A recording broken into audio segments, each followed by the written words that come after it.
Something stirs within the shadows across Middle-earth. Eyes watch patiently with foul intent from hidden spaces. Mouths whisper from darkness to corrupt the minds of the just. Hands reach with greedy fingers from unwatched places to grasp for power and wealth. Who will raise their own light against the spread of this darkness? Who will stand against the unknown danger that creeps ever closer? To where shall we look for heroes?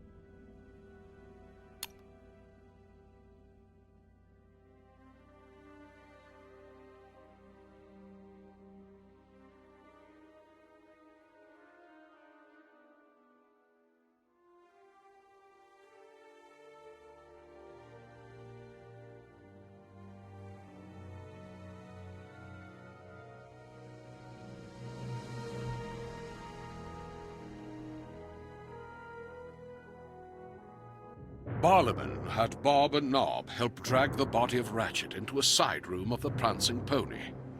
He would summon someone to take it for a proper burial at first light, but word had already spread of a murder. Townspeople were assembling in the common room to discuss the events of the evening. Ratchet was new in town, doing a brisk business selling trinkets he said he acquired in his many travels. Barliman didn't trust him, though. He had the look of a man on the run, glancing about as if he'd be caught out at any moment. And now he was dead, stabbed in the gut from behind. Barliman guessed that whatever haunted Ratchet had finally caught up to him. But who?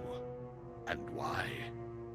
The folks now congregating in the inn were already pointing fingers at several of the town's ne'er-do-wells. Barliman counted each off on his fingers as they were mentioned. There were Johnny Goblin Fingers, a halfling dandy who carried a set of throwing knives everywhere he went. Old Orc Eyes, the tracker who would take any job, no questions asked. Susie the Spider, a broker of information that she gathered with a network of paid watchers. Todd the Troll, a giant of a man with hands as big as your head, which he put to good use as hired muscle. Wolfpelt Jake, the game hunter, though Barliman wasn't so sure that game was all he stocked.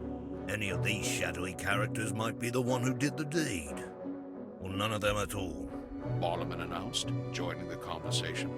He turned to indicate the new strangers in town, the adventurers from afar. These folks were the ones that returned the stolen goods. They might be useful again. The innkeeper raises a plump finger at you and your companions. You lot have just been nominated to find who murdered Mr. Ratchet here. It appears that you've been deputized to take on this duty whether you like it or not. Barliman asks the crowd. Anyone know where he was stabbed? Most people stand silent, but a few voices call out. In the stomach! Someone yells to raucous laughter. In an alley by the west gate! One person yells, while another claims, No, it was over by the warehouse! Another person swears that Ratchet was attacked in front of the Prancing Pony. Clearly, there's no consensus. Barliman ponders a moment, surveying the crowd before turning to you. You'll just have to look about. The town gates are closed, so start with the west gate and work your way in. You gather your belongings and head out into the pre-dawn darkness, determined to find whomever killed Ratchet. You suspect Fernie is involved, but he snuck out back while Ratchet came in the front. I've searched for your trail. I do not fear the dead. Mine is the choice of Luthien.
We flies! want revenge for Ratchet!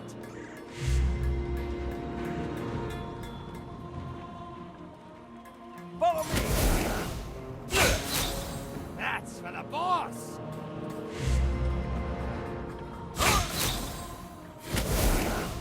Crack some skulls! Get him!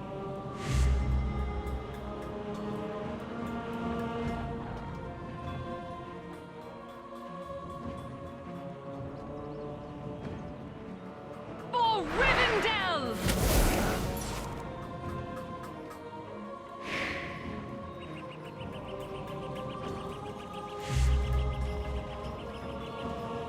The enemy is upon us. You would die before your stroke fell.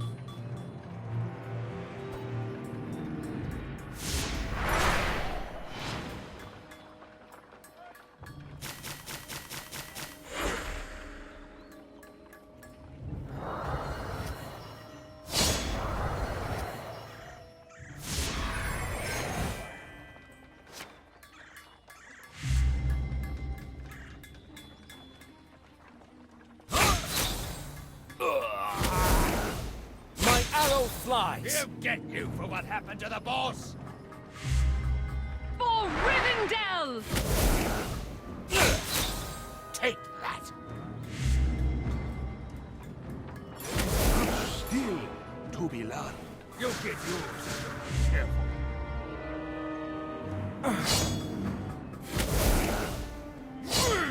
That one's for Ratchet. A red sun rises!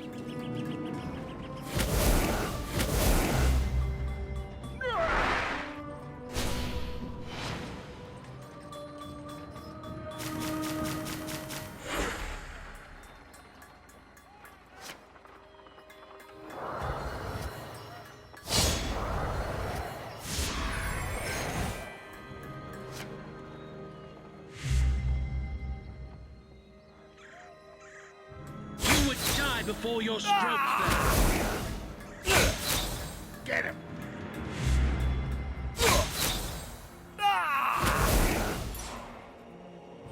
Look out!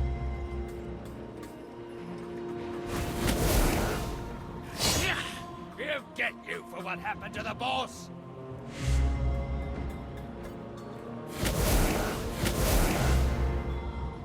For Rivendell!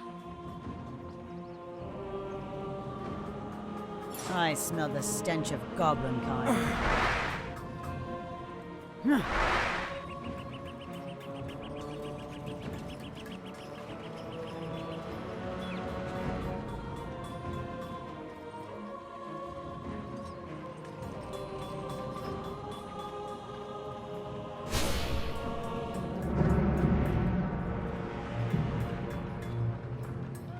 You leave the town centre, having eliminated the first suspect.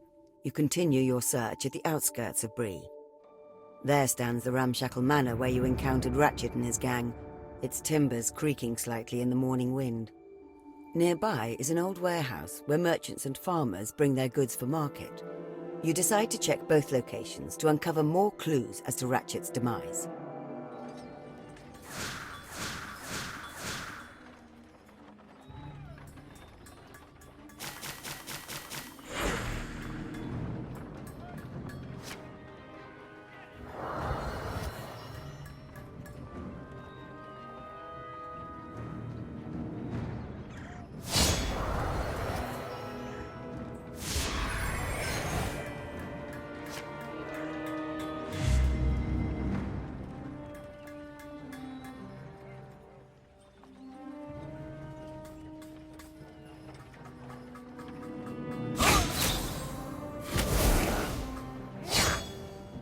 Revenge for Ratchet! The enemy is upon us.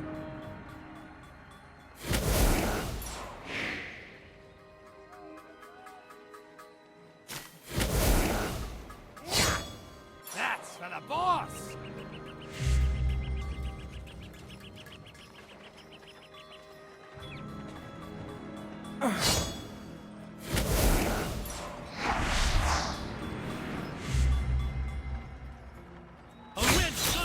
rises!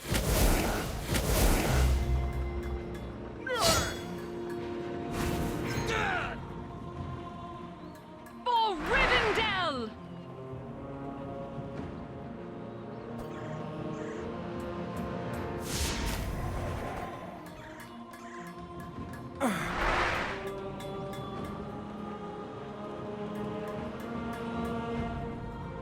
I am your servant.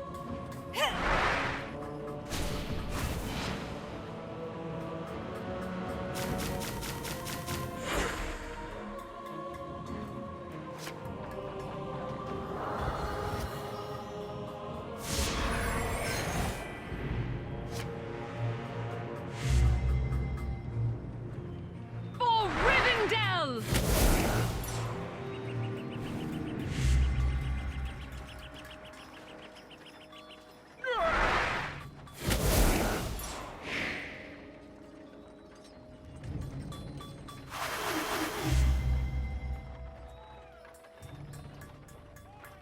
You would die before your stroke fell.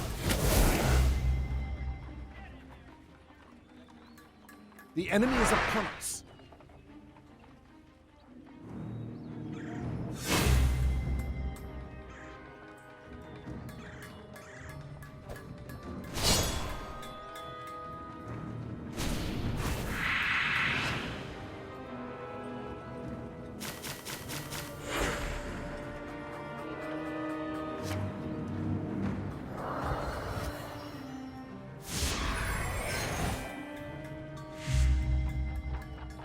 For Rivendell!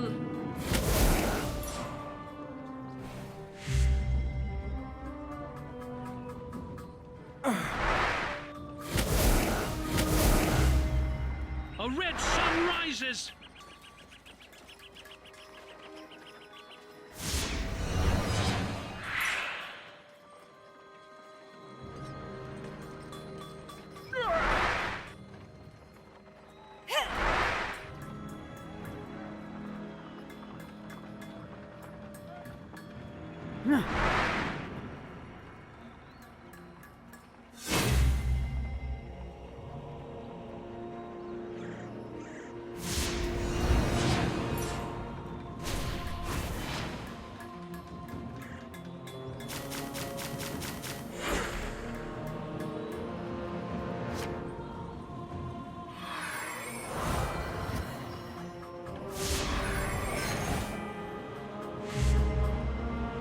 For Rivendell!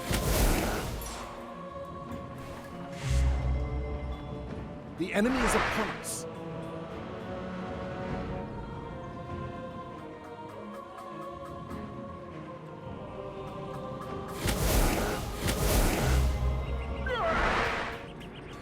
The enemy is upon us.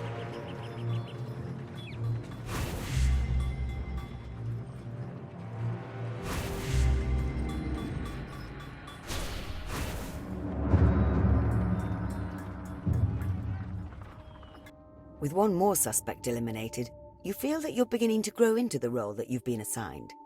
Your search has brought you back into the center of town. The market square lies before you.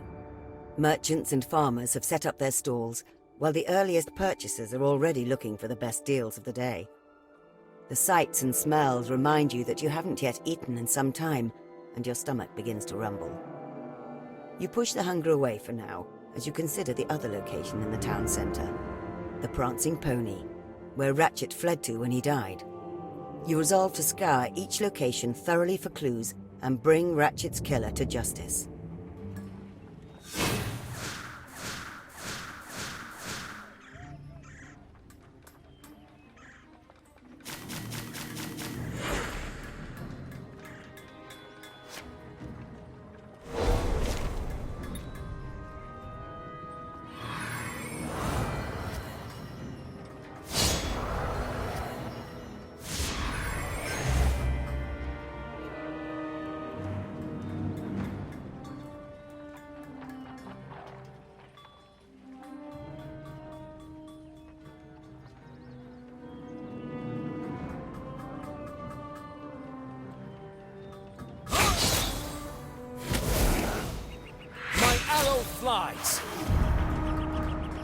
pain, lad.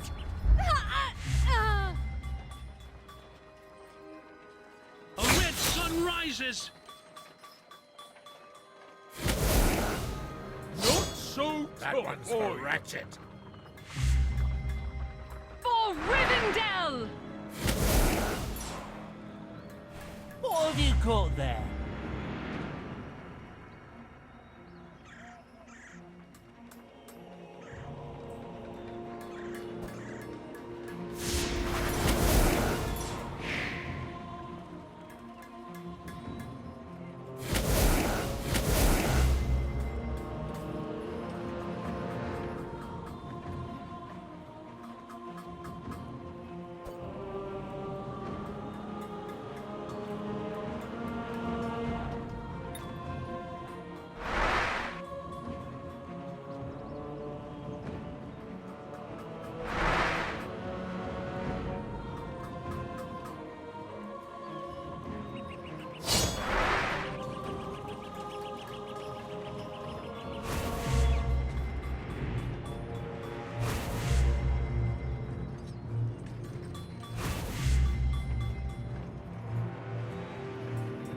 My eyes see everything.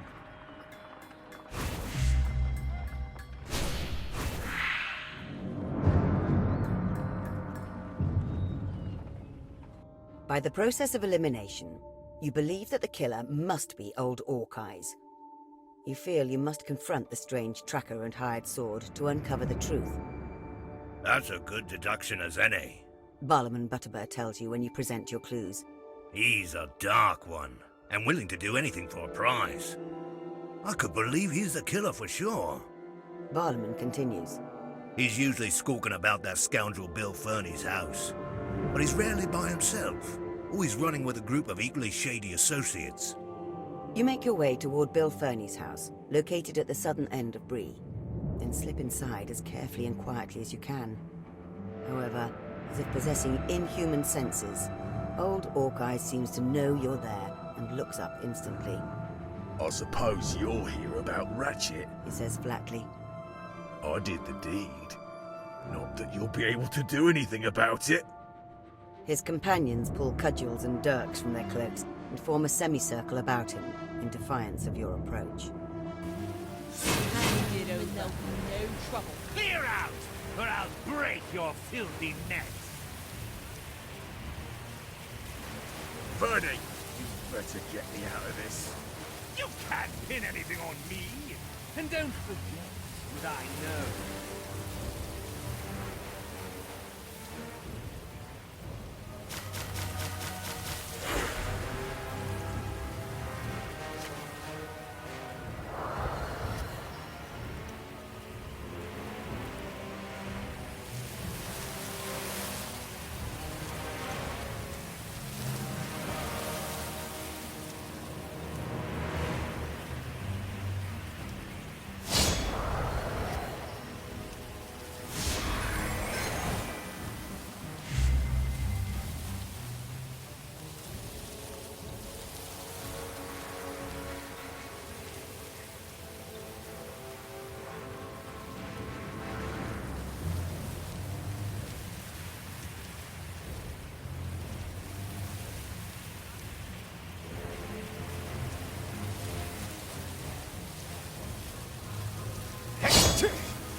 Before your stroke fell.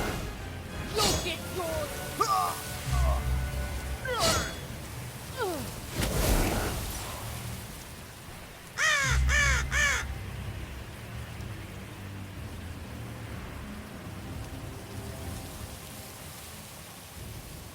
Lonely rangers of the wild.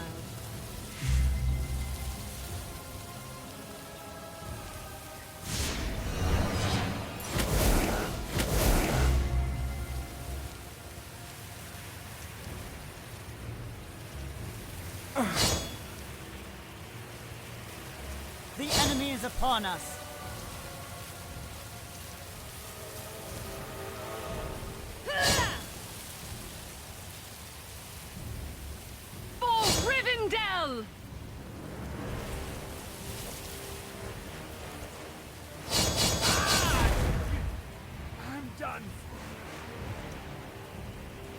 Let's not be hasty.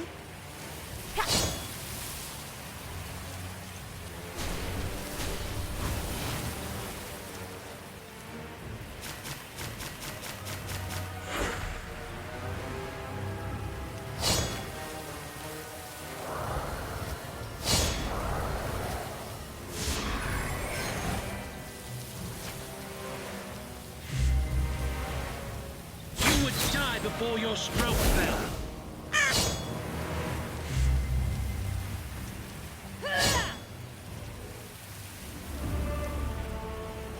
You ain't got nothing on me! Fernie cries as you bind his arms. You've confirmed the murderer and apprehended them, but you suspect that Fernie was involved, and likely ordered the crime. The murderer looks down at the ground, tight-lipped. Fernie must have some sort of hold on them to ensure their silence.